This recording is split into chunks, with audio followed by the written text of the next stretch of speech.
Senior Citizen in Action.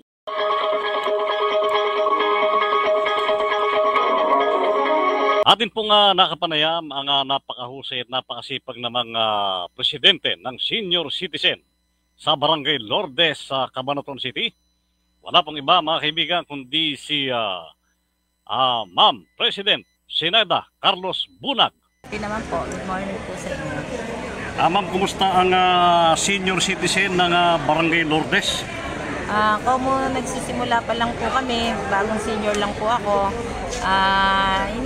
ninanais ko po na magkaisa na ang Senior Citizen. Isang samahan na lang po, ganun. Pagkakaisa ng buong barangay ba o bayan?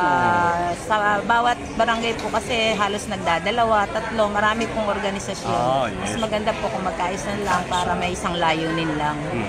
Ano naman yung isang layunin na ito, ma'am, na magandang malaman ng ating mga kababayang senior citizen? Kami po bilang miyembro ng NASCAPI, although bago pa lang po ako nagsisimula, pipilitin ko po na magkaroon ng magandang samahan na yung mga bawat mga benepisyo na ay maiparating sa mga tao.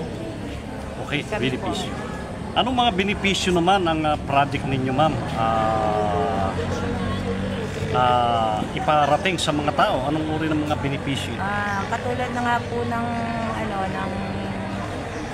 mga ang pangako po na ginagawa ng ating bilang representative po ng party list, Congressman Rodolfo Ongpong Ordanes.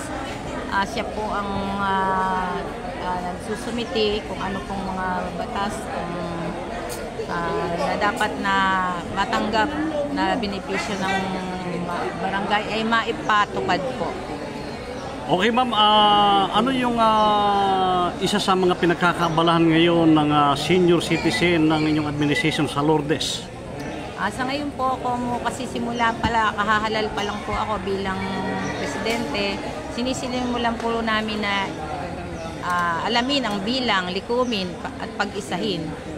Kasalukuyan pa lang po yun. Meron pa bang mga senior citizen sa Lourdes na hindi nyo membro dahil sila ay membro ng ibang grupo? Opo. Halos dalawang grupo po kami kasi dito sa Lourdes. Pwede ba mag-dual senior citizen group? Ganon, halimbawa, member siya dun sa isa, tapos membro nyo pa. Pwede naman po yung ganon. Depende po yun sa kapasidad ng kasi may mga registration din po yan bago ka maging member ng isang miyembro. Meron po tayong ganon na mga registration fee, yung mga butaw na tinatawag.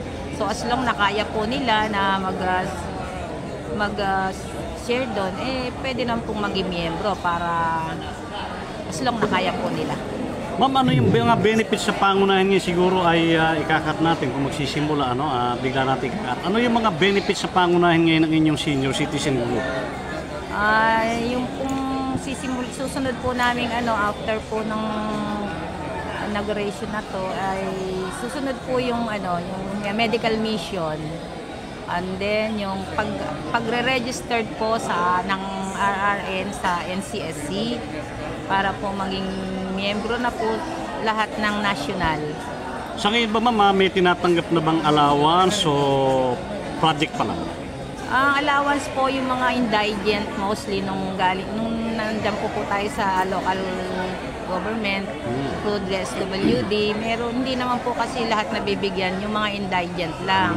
Sana po, ang hiling nga po, sana kung national ay yung nagkaroon ng magkapondo na po, mabigyan po lahat ng pensyon ng bawat isa. Wala pong pipiliin kung basta senior citizen. Okay, ma'am, alam naming marami pang kaming dapat malaman, kulang ang ating oras. Nasa inyong pagkakataon mamaya, baka meron kayo nais dagdag na karapat-dapat namang malaman ng ating mga kababayang senior citizen na tiga Lourdes, anman silang panig ng mundo naroon, ay nasa iyong pagkakataon.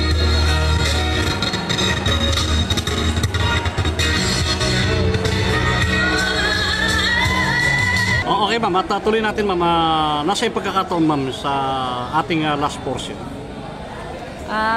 Ako po ay nawagan sa mga senior citizen na sana po ay magkaisa tayong lahat at kami po ay ang aming mission ay matulungan po lahat ng mga elderly at nang maipahayag po sa inyo kung ano man po ang mga benepisyo na kailangan yung tanggapin ay maiparating namin po sa inyo at kung ano man po ang aming natatanggap ng organisasyon ito ay amin pong ibabahagi talaga sa inyo.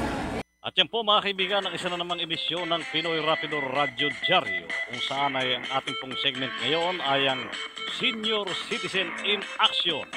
Abangan muli ang mga ganitong segment dito pa rin sa Pinoy Rapido Teleradio Diaryo ng Bayan. Sa ngalan pa rin po ng ating mga nakasama sa ating Pinoy Rapido Intermedia Philippines, Teleradio Patrol number 11 Henry Mendoza, Teleradio Patrol Magnon Ibarra. Ito pa rin po mga kaibigan ng inyong kaibigan kasangga sa lahat ng oras sa mabuting bagay, Romel Roque.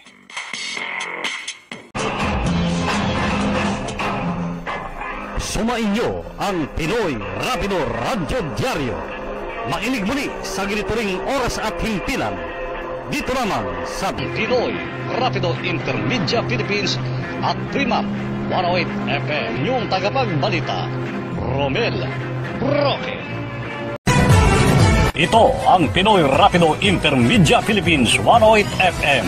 Offline and online teleradio broadcasting. A social media network, live radio, TV production, modern high technology broadcast media. Simultaneously on 108 FM radio, Seno Primap 108, Facebook Live of Pinoy Rapido Teleradio, and YouTube Live of Pinoy Rapido Teleradio. Kauna-unahang gumagalang live online radio TV sa bansa na clear na napapalabas ang audio sa radyo, maging sa cable TV and other TV channels. Anywhere, kahit sa bundok, lugar na walang kuryente basta may baterya at signal, mapapanood live, natatanging broadcast program na dire-diretsong mabilis, walang patid, walang bagal, walang ikot, no buffering. Pinoy Rapido Intermedia Philippines Offline and Online Radio TV Broadcasting Social Media Network.